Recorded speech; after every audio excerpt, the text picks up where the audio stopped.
수강생 여러분 안녕하십니까. 널널한 개발자입니다. 오늘은 2025년 3월 22일 오후 5시 5분입니다. 네, 질문이 올라와서 그 질문에 대해 영상으로 답변을 드립니다. 며칠 전에, 하루 전이었나요? 이틀 전이었나요? 제가 멤버십 회원 전용 게시판에다가 멤버십 전용 게시물로 질문이 있으시면 올려달라고 꼭 제가 이제 우선 답변 드리겠다 이런 취지의 글을 올렸고, 거기에 대해서 이제 질문이 올라왔는데, 핵심은 그겁니다. 이제 AI와 관련된 저의 좀 의견을 좀 알려달라라는 이야기였고, 그걸 조금 확장시켜서 생각을 해보니까, 그래서 코딩 공부해야 되냐, 플러스 하나 더 얹어서 제가 이제 맨날 강조하는 CS 기초이론 같은 거 있잖아요. 이런 부분들을 지금 해야 되냐, 특히 이제 그 젠슨 황 같은 어마어마한 리더들이 이제 얘기를 하기를, 야 이제는 이런 거 하지 마, 이런 거 할 필요 없고, 야 그냥 무슨 생물이나 이런 거 해, 지금 이런 거는 지금 끝났어, 이제 이런 얘기를 했단 말이죠. 근데 이 부분에 대해서 일단은 답변을 먼저 드리고 갈게요. 이런 분들이 이런 말씀 하셔서, 그러니까 소위 우리의 이제 미래가 어떻게 될지는 대충 결정이 이제 난 것 같아요. 이분의 말씀이 맞겠죠. 그렇게 될 가능성은 분명히 높습니다. 근데 한 가지 생각해야 될 거는, 그래서 그게 언제 그렇게 될 거냐는 거죠. 당장 1년 후에 그렇게 된다 그러면 이거 빨리 때려치셔야 되겠죠. 이딴 공부해서 뭐 하겠습니까? 하지만 그런 세상은 오지 않습니다. 1년 후에 그렇게 되진 않아요. 기존의 어떤 시스템과 체계가 바뀌는 데는 시간이 걸리고요. 먼 미래까지는 아니더라도 하여튼 향후 10년 이내에 뭔가 많이 바뀌겠지만 당장 일어날 일이라고 말씀드리긴 어렵다. 그래서 제 대답은 뭐냐? 일단 예스입니다. 공부하셔야 됩니다. 네, 공부하세요. 그리고 이제 그것과 더불어서 제가 정말 하고 싶은 말은 지금 이겁니다. 기존 개발자. 여기서 이제 기존에 대해서도 좀 따져봐야 될 게, 예를 들면 13년 차에 해당되는 분이 있죠. 그 다음에 4 내지 한 7년 정도 하신 분, 그 다음에 이제 넘어가서 한 10년 이상 정도 하신 분들이 있잖아요. 이거 다 싸잡아주고, 그냥 싸잡아서 이제 시니어급 인력으로 뺀다고 치면, 이제 이분들에 따라서 입장이 달라질 수도 있을 것 같은데, 어떻게 생각하면 지금 이제 바뀌는 세상에 가장 크게 영향을 받는 건 아무래도 이제 진입하신 분들이 될 것 같습니다. 그래서 이분들에 대해서 저의 의견을 좀 공유해 드리는 것으로 영상을 구성해 보려고 합니다. 우선 질문을 해주신 거는 조영훈 님께서 이제 이렇게 질문을 주셨어요. 그래서 이제 이 질문 내용이 좀 긴데, 어쨌든 저건 제가 요약을 하기로 하고요. 결국 이제 AI 시대에 관해서 이제 기초 영역 CS 이론에 대한 사견이 궁금하다, 이런 얘기였고, 그 외에도 이제 두 분이 더 AI에 대해서 다뤄달라, 이런 요구가 있으셨습니다. 우선 우리 조용훈 님의 어떤 그 질문 내용을 좀 요약을 해보면, 결론은 이런 내용이었어요. 이제 내용을 좀 잠깐 읽어보면은, AI가 발전할수록 이제 CS 기초가 더 중요할 것으로 생각한다라고 질문자는 생각을 하셨어요. 질문자님은 이렇게 생각을 하셨고, 근데 이제 향후 개발과 관련돼서 CS 기초 영역에 대한 사견이, 그러니까 저의 의견이 궁금하다 하셨어요. 물론 이제 그냥 요거 자체가 아니라 AI랑 엮어서 묶었을 때 어떠냐라고 하는데, 이 부분에 대해서 바로 답변을 드리면은, 저는 여전히 중요하다라고 생각을 합니다. 이유는 뭐냐면, 이 질문을 올려주신 분이나 지금 이 영상을 보시는 분들이나 아마도 챗GPT 안 써보신 분 단 한 분도 안 계실 거예요. 그러면은 중요한 게, 여기에다가 이제 우리가 프롬프트를 잘 짜서 넣어야 되잖아요.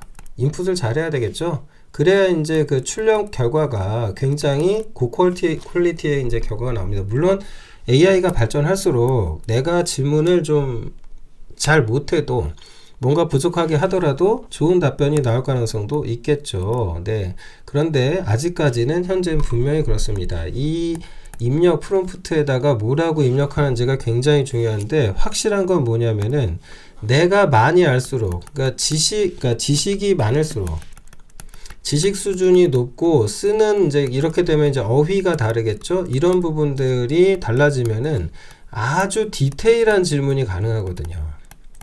그러면 결과물 자체도 진짜 너무너무 좋습니다. 그래서 진짜 충격적이다 싶을 만큼 좋아요. 그러니까 결국은 아직까지는 지금 2025년 현재에는 이 중요하다라고 말씀을 드립니다. 기초 영역에 대해서 많이 알수록 질문을 더 용이하게 잘 알 수가 있고요. 그 다음에 어쨌든 입력에 대해서 아웃풋이 나오는 구조니까 이런 그 생성형 AI 모델은 약간 수동적인 특징이 있어요. 그러니까 나의 어떤 그 역량에 영향을 받잖아요. 네, 그런 관점에서 좀 공부를 하셨으면 좋겠다. 그리고 조금 더 거기에 나아가서 생각해 보면은 어쨌든 이걸 잘 활용하면은 아주 훌륭한 학습 도구가 될 수 있다라는 점을 좀 꼭 좀 말씀드리고 싶습니다. 자, 그리고 이제 그 추가적으로 이어주셨던 질문이 뭐냐면 이런 거였어요. 프레임워크를 사용하게 되면 코드의 추상성이 높아지죠. 예, 그러면서 생산성이 같이 올라가고 검증된 프레임워크를 사용할 경우 안정성이 보장이 됩니다. 이런 환경을 지금 쓰고 있다고 하더라도 결국 시스템을 디플로이하면 장애가 발생하는 경우는 일반적이고, 그러면 그에 따르는 운영 문제가 생기는 건 또 똑같습니다. 자, 예전에는 이제 개발에 대해서만 이야기를 한참 하다가 그 다음에 지금은 운영을 합쳐가지고 개발자가 운영대 하면서 소위 이른바 데브옵스 같은 말이 탄생을 했죠.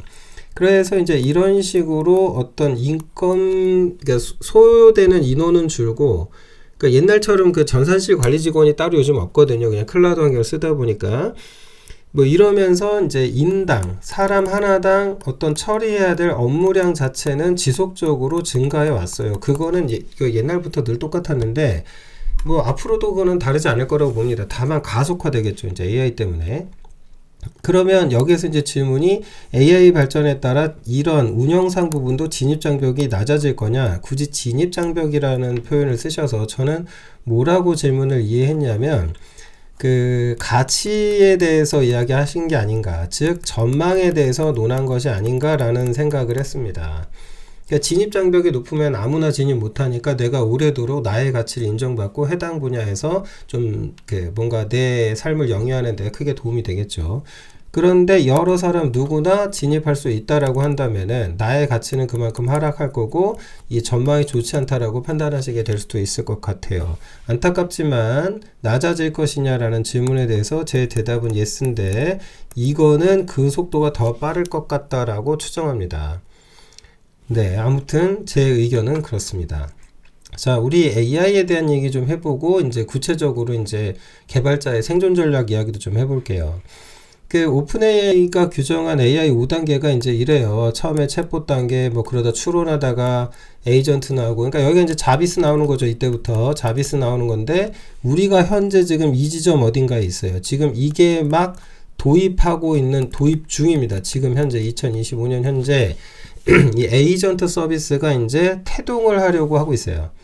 그러니까 준비는 이미 오래전부터 있었고 이제 본격 도입이 이루어지고 있는 초입에 우리가 들어왔다. 그러니까 이런 시기의 어떤 특징에 대해서 얘기를 하자면은 여기는 어떤 이제 제가 보기엔 뭐 챗봇 같은, 그러니까 무슨 관점으로 여기를 이제 생각을 하셔야 되느냐. 그러니까 소요되는 시간하고 그 다음에 이제 처리되는 업무 일의 양이 있죠. 그걸 비교해서 생각을 해보시면 좋을 것 같아요. 챗봇이 생겨가지고 이제 요즘 AI가 이제 상담센터 하거나 지금 뭐 실제로 전화를 하는 걸 챗봇이 하기도 하죠. 그래서 이거 나왔다고 인간이 완전히 대체됐냐? 그렇진 않고 서서히 대체되어 가는 중이죠. 그리고 이제 추론 같은 경우도 뭐 그래요. 이미 뭐 서비스를 잘 활용하고 계실 겁니다. 근데 에이전트가 나오잖아요. 이때부터 문제가 뭐냐면은 제가 보기에는 이 시점부터가 조금 문제일 것 같은 게 한 사람이 할 수 있는 정도의 자동화가 이루어져요. 그러니까 세상 사람 모두가 만약에 자비스가 다 주어진다면, 그러니까 지나가는 철수도, 영희도, 길동이도 다 모두가 자비스가 하나쯤은 달려져 있어요. 그런 상태로 만약에 출근을 한다고 생각을 해보세요. 그러니까 출근했는데 직장 동료가 다 일단 자비스가 있어. 그 사람이 이제 아이언맨급인지 아닌지는 뭐 나중 문제고, 그랬다라고 치자고요. 그러면 하고 싶은 말이 뭐냐면은 기존에 10명이 하던 일을 이렇게 되면은 쉽게 말해서 5명이 해도 충분하지 않을까요? 그러면 이제 어떤 일이 벌어지냐, 이렇게 되는 거죠. 기업 관점에서 생각을 해보시면은 이 10명에 대한 인건비를 주던 게 있어요. 그러면 이 인건비의 총량이 있을 텐데 그 인건비는 떨어뜨리고 5명만 고용하면 되겠죠. 대신에 이 5명한테 너네 개인별 인건비는 올려줄게. 그러면 앞서의 인건비를 A라고 하고 뒤에 걸 B라고 한다면 둘 중 뭐가 돈이 더 많이 되냐? A가. 그러니까 기업 입장에서는 인건비를 줄이는 쪽으로 갈 겁니다. 그러니까 결과적으로 말하면 이렇게 되는 거예요. 개발자한테 요구하는 것은 결국 뭐가 될 거냐면은 그래서 너는 자비스를 잘 쓸 줄 알아? 이걸 물어보게 될 겁니다. 이걸 물을 거예요. 그러니까 이제 개발자가 지금 당장 해야 될 일이 우리의 생존 전략은 그래서 뭐가 돼야 되냐. 저는 일단 다 필요 없다. AI라는 것이 아직까지 현재까지는 도구거든요. 이 도구를 무조건 많이 사용해 보세요. 지금은 그래야 됩니다. 지금 여러분이 꼭 하셔야 될 일은 이 AI 도구들을 최대한 가급적이면 유료 버전을 사서 구독하시라고 권해드리고 싶어요. 챗GPT만 쓰셨다면 제미나이도 좀 써보시고요. 그 다음에 이제 딥 리서치 같은 뭐 도구도 필요하다면 내 업무랑 필요된다면 써봐야 되는 거죠. 그 다음에 개인적으로 지금 쓰고 있는 게 GitHub 코파일럿을 쓰고 있거든요. 근데 뭐 제가 이제 CC++ 코드만 좀 만지다 보니까 이것만 주로 쓰는데 만약에 이제 웹을 얘기한다 그러면은 이제 그 커서 AI도 좀 써야 되겠죠. 그 다음에 인텔리제이에도 AI 어시스트가 있어요. 이런 부분들 최대한 써서 활용해 보시기 바랍니다. 그러니까 안타깝지만 지금 개발자로 사시는 분들은 그냥 그렇게 아시면 좋을 것 같아요. 어느 레벨까지 AI를 써봐야 되냐? 내가 하고 있는 업무 환경이 어떤데 그때 이러이러한 도구들을 썼더니 얼마만큼 효율적이더라. 이런 것들을 지금 빨리 경험을 하셔야 돼요. 경험을 지금 해야 돼요. 지금 안 하면은 몇 년 후에 도태될 겁니다. 그러니까 지금은 AI 도구를 써라. 그러니까 내가 지금 현재 개발자다. 그러면은 그 몇 년의 경력이 있던 거 다 필요 없고요. 그냥 AI 도구를 써가지고 극단적으로 효율을 높이는 경험을 해보셔야 돼요. 지금 당장. 그래서 웹 개발을 하고 계신다면 지금 웹 프론트다 그러면 저 개인적으로는 커서 AI 추천드리고요. 그 다음에 이것도 얘가 제공하는 모델이 여러 개가 있어요. 그래서 그거별로 뭐 어떤 특징이 있는지 확인하셔야 돼요. 그러니까 내가 처한 업무 환경과 어떤 모델이 좀 더 적합하게 맞았고 어느 게 효율적이었는지 이런 걸 비교해 본 경험치가 이제는 요구될 거다. 아마도 어쩌면 제 생각에는 이제 이직 시장에서 이게 이제 어떤 이 사람을 받아들일지 말지 결정하는 어떤 하나의 요인이 돼주지 않을까 그런 생각도 듭니다. 그리고 뭐 업무 환경 중에는 이제 프로그래밍 언어가 포함되겠죠. 뭐 어떤 언어적 특성이라든가 이런 등등등에 따라서 뭐 도구라든지 AI 모델이라든지 뭐가 차이가 있고 없고 그것도 좀 아셔야 될 것 같아요. 그러니까 결국 이렇게 될 겁니다. AI를 잘 사용하는 개발자, 그렇지 않은 개발자로 나뉘겠죠. 그리고 그게 조금 크게 작용할 것 같다. 그리고 이거는 앞으로 제가 보기에는 2-3년 내에 그렇게 될 겁니다. 2-3년 이내에 그리 될 것 같아요. 네, 지금 안 그래도 뭐 경기가 좋네 나쁘네 이런 소리를 하는데 네, 지금 당장 특히 이제 코드 리뷰라고 하는 부분이 있잖아요. 네, 코드 리뷰 부분도 이게 사실은 지금 앞으로 또 어떻게 될지 모르겠지만 이런 부분들도 지금 AI가 상당수가 지금 많이 개입을 하고 있거든요. 코드를 분석하고 뭐 리뷰도 리뷰지만 기존 레거시 코드를 기존 코드라는 게 있다면 이거를 분석하는 부분도 요것도 AI가 이제 어마어마하게 잘해줄 게 뻔합니다. 자, 그래서 이제 이런 경험이 필요하겠다. 어떤 이제 이게 이제 또 저거랑 관련이 있겠죠. 법이라든지 그러니까 사규와 관련이 있을 텐데 그러니까 내가 작성하고 있는 혹은 작성된 어떤 코드는 이것의 소유자가 회사예요. 근데 내가 이거를 어떤 AI 모델에다가 업로드 시키거나 거기 학습시켜 가지고 어떤 뭔가를 하겠다라고 하는 것이 이게 허용이 되는 것인지 이거는 좀 잘 따져 보셔야 될 것 같습니다. 아무튼 현재 유료 모델 유료로 지금 몇 가지 도구를 쓰고 있는데 결과적으로 보면 꼭 쓰셔라 이렇게 말씀드릴 수 있을 것 같습니다. 자, 취업을 준비하시는 분들께도 좀 말씀을 드려볼게요. 취업을 준비하고 있다. 공부 자체는 기존 방식을 그대로 아직까지는 유지하셔야 될 것 같아요. CSA로는 앞서 말씀드린 것처럼 여전히 중요하고 많이 할수록 프롬프트 엔지니어링 하기가 좀 수월해지겠죠. 그 다음 환각을 구별할 수 있는 능력도 올라갈 겁니다. 그리고 믿지 않기 때문에 항상 뭘 해야 되냐면은 교차 검증을 하셔야 돼요. 네, 교차 검증. 그러니까 이것 자체도 자동화할지는 나중에 모르겠지만 어쨌든 뭐 AI 모델별로 뭘 물어보고 나온 결과가 확인이 되는지, 그럼 근거 자료는 뭔지 다 따져서 비교해보고 신뢰할 수 있다라고 판단되면은 이제 뭐 적용한다거나 이래야 되겠죠. 그러니까 큰 틀의 흐름과 구조를 이해할 수 있는 능력은 앞으로도 더 중요해질 거고, 여기에서 이제 전제 조건은 뭐냐면은 그 어떤 경력자 같으면은 그 사람이 속한 경험, 환경, 뭐 ERP 전문가, 뭐 아니면은 뭐 그 백엔드 어떤 분야 뭐 전문가, 이런 식으로 그런 식의 어떤 도메인 특화되는 것에 대한 구조, 흐름, 이런 부분들에 대한 이해가 필요로 하게 될 겁니다. 결과적으로. 그러니까 여러분은 취준이지만 좋든 싫든 그분들하고 이제 경쟁하실 수밖에 없는 상황이거든요. 이 학습을 빨리 할 수 있는 방법론에서 조금 적극적으로 제가 말씀을 드리고 싶은 거는 뭐냐면 이거예요. 사실은 그 질문이라는 걸 하게 되면은 어떤 강사님한테 질문을 한다고 쳐봐요. 이 강사님 주무시는데 전화해서 물어볼 수 없죠. 그리고 내가 물어본 거 까먹고 또 물어본다고 어떤 분은 짜증내실 수도 있잖아요. 그리고 간단한 건 선생님이 아니라 내가 옆에 동료한테 물을 수도 있는데, 그죠? 하지만 AI는 불평을 하지 않아요. 그리고 매우 너그러운 강사입니다. 이 점을 적극 활용하시기 바랍니다. 얼마 전에 제가 이제 그 강의를 좀 인프런에서, 이거 지워졌네? 인프런에서 어떤 분이 이제 강의를 보시고 이런 댓글을 남기셨어요.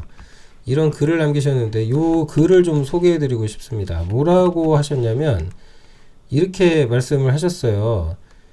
이게 제 수업을 들으셨는데, 이게 이제 독하게 시작하는 시 들으셨는데 이렇게 하셨대요. 챗GPT 얘기를 제가 종종 했더니 이걸 영감을 받아가지고 공부를 하셨다고. 그래서 복습하기 전에 이제 다시 듣는 건 최소한으로 하고 첨부 파일로 주신 예제를 GPT에 학습시켜서 매일 10문제씩 내달라고 해서 문제를 풀었다고. 아, 진짜 훌륭하지 않습니까? 네, 이런 방식. 그 다음에 이것도, 그 다음에 처음에는 쉬운 문제, 그 다음에 난이도도 올려줘라, 어째라, 그 다음에 다시 볼 건 보고, 네, 문제를 계속해서 요구하고 풀고 이걸 반복하셨대요. 그래서 이제 조금 학습 패러다임도 좀 바꿔야 되지 않을까.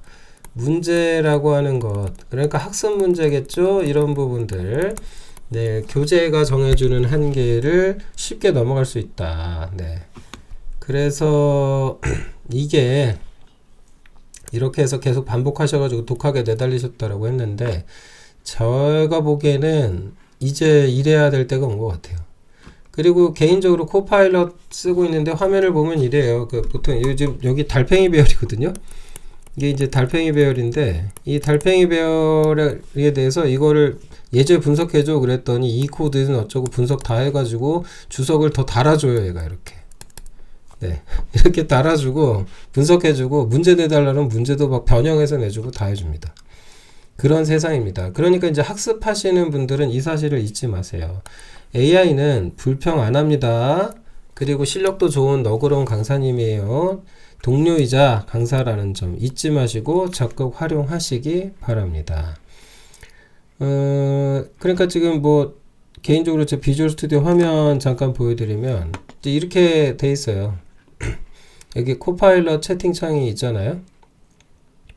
여기다 이렇게 띄워가지고 지금 여기 이런 달팽이 배열인데 이렇게 해볼게요. 야, 지금 이 코드와 유관한 관련된 문제를 3개만 내줘 라고 제가 쳤어요. 그랬더니 이제 코파일럿에서 GitHub 코파일럿이 바로 이제 그래? 그러면 이거 여기서 이제 이 부분 어쩌고 저쩌고 아이고 야 뭘 열었니 너?